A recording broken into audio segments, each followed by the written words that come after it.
Le but de cette vidéo est de vous présenter le rôle et le fonctionnement de la fonction concat. Il s'agit d'une fonction de la famille des fonctions texte dans Excel. Il y a un grand nombre de fonctions texte différentes. On n'en abordera finalement qu'un petit nombre dans cette section, et dans cette vidéo, on va se focaliser sur la fonction concat dans la mesure où elle est d'un usage relativement fréquent, notamment quand on est amené à traiter des bases de données qui ont été obtenues par des importations. Le rôle de la formule concat, comme son nom peut le suggérer, son rôle est de pouvoir mettre des contenus les uns à la suite des autres, d'accoler des contenus qui sont éventuellement séparés dans des cellules.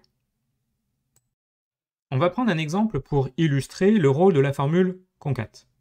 Alors l'exemple, ça consiste à, au sein de la cellule ici, un des deux, et au sein finalement des cellules de la colonne D, de réunir le numéro de jour, le numéro de mois et l'année, à des fins par exemple d'obtenir une date complète.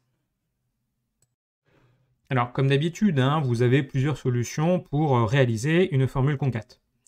Si c'est la première fois que vous l'utilisez, et globalement si c'est la première fois que vous utilisez une fonction, vous n'avez pas forcément l'habitude, si vous l'avez à disposition, et là c'est le cas dans l'onglet formule, et en particulier ici, dans la catégorie texte, c'est d'utiliser l'assistant. Donc là, je vais faire appel à la formule concat. Et petite aparté pour dire que la formule concat, c'est le nouveau nom de la formule concaténée. Donc dans des anciennes versions d'Excel, vous n'avez peut-être pas à disposition la formule concat, mais vous avez la fonction concaténée. Elles sont équivalentes. Concat étant la version, on va dire, actuelle de la fonction concaténée. Alors, au niveau de l'assistant, il attend de ma part que je lui mette comme argument les éléments que je souhaite accoler, que je souhaite concaténer. Alors, première solution, ça consiste tout simplement à sélectionner la cellule, ou plutôt la série de cellules, que l'on souhaite réunir au sein d'une même cellule. Donc, on a des éléments qui sont dans des cellules séparées, et on les concatène dans une même cellule. Alors là, c'est un petit cas particulier parce que toutes mes cellules sont côte à côte. Donc, si je veux gagner du temps, plutôt que de mettre une cellule par argument, je peux prendre une plage de cellules comme seul et unique argument. Donc, quand je valide, je constate de façon très brute qu'il a bien effectivement accolé les différents contenus. Alors, si notre objectif était d'obtenir une date, pour le coup, on ne l'a pas atteint. On ne l'a pas atteint parce que là, on a une suite de chiffres qui n'ont pas de sens. Et là, je vous renvoie effectivement à la vidéo des apports sur les dates. Pour obtenir une date dans Excel, c'est soit on tape le numéro de série, c'est-à-dire le nombre de jours qui nous sépare depuis le 1er janvier 1900, ou alors, ça serait de mettre des barres obliques qui indiqueraient que l'on a saisi une date. Donc éventuellement, ce que l'on pourrait améliorer dans cette formule, c'est de pouvoir rajouter des barres obliques qui séparent le jour et le mois et l'année. Alors, si je reprends notre exemple avec concaténé, puis cette fois-ci, je vais passer par de la saisie plutôt que d'utiliser l'assistant. Donc, je fais appel à la formule concat, c'est-à-dire, je veux obtenir le numéro de jour, je passe à l'argument suivant qui sera une barre oblique, puisque je veux saisir une date qui soit reconnue par Excel. Ensuite, le numéro du mois. L'argument suivant sera encore une barre oblique. Et comme c'est du texte, cette barre oblique, de bien penser à mettre des guillemets autour du texte que l'on veut faire afficher. Alors là, pour le coup, je me rapproche d'une date au sens de Excel, mais ça n'est toujours pas reconnu comme une date. En fait, puisque la formule concat, c'est une formule texte, ce contenu est pour l'instant perçu comme du texte. Et d'ailleurs, il est aligné à gauche, qui est l'alignement par défaut du texte dans Excel. Si c'est un chiffre, il doit être aligné sur la droite par défaut.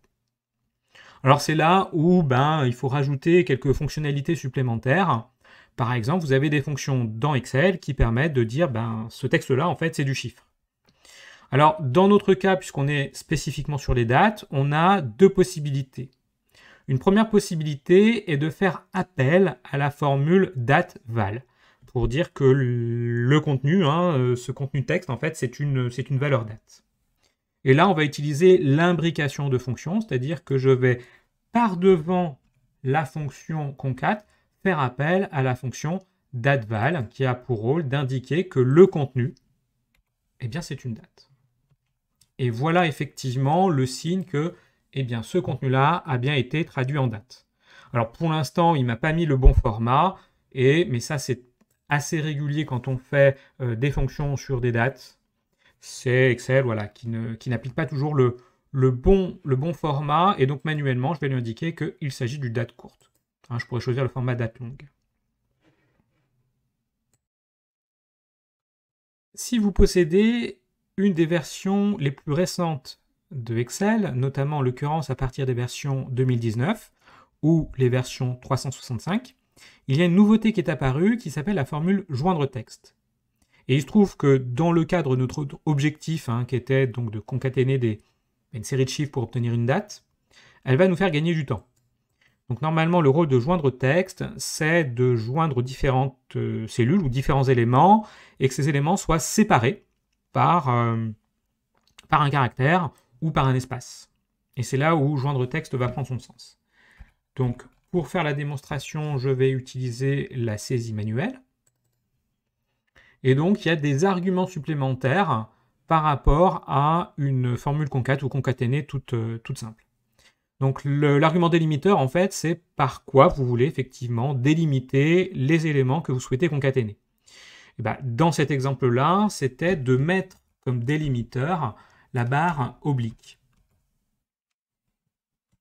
Alors, il y a un argument supplémentaire qui est d'ailleurs facultatif, qui demande de quoi faire si parmi les éléments que l'on a sélectionnés, si ce sont des cellules vides, est-ce qu'elles sont incluses ou pas dans le contenu. Alors là, en l'occurrence, je vais décider que si la cellule est vide, eh bien, elle doit être ignorée. Et d'ailleurs, j'allais dire, puisque je veux obtenir des dates, c'est pas bon signe si ma cellule est vide.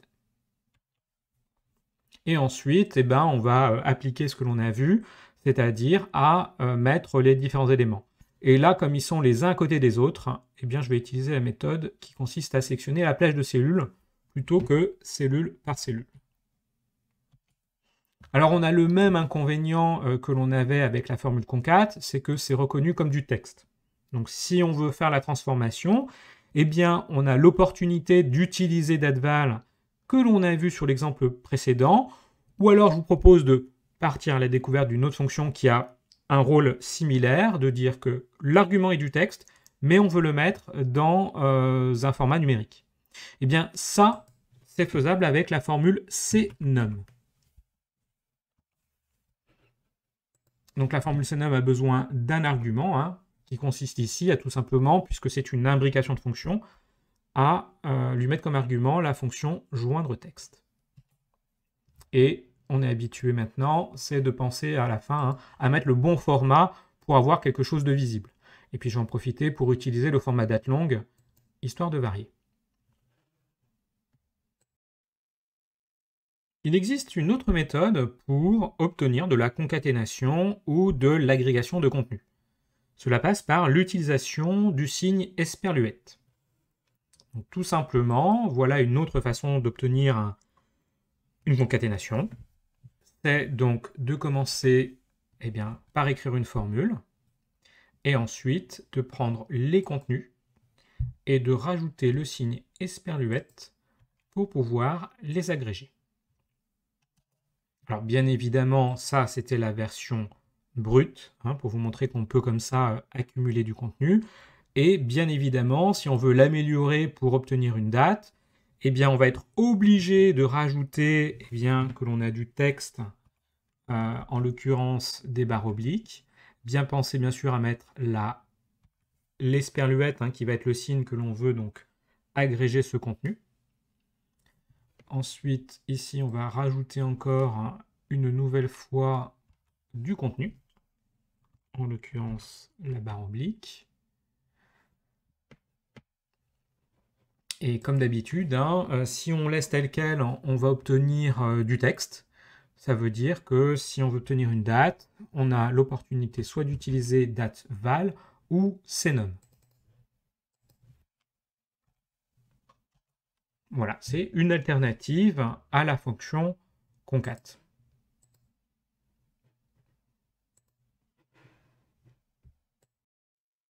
Alors maintenant qu'on a rempli toutes les cellules, bien évidemment, le but était donc de sélectionner toutes ces fonctions et de les copier pour remplir notre base de données.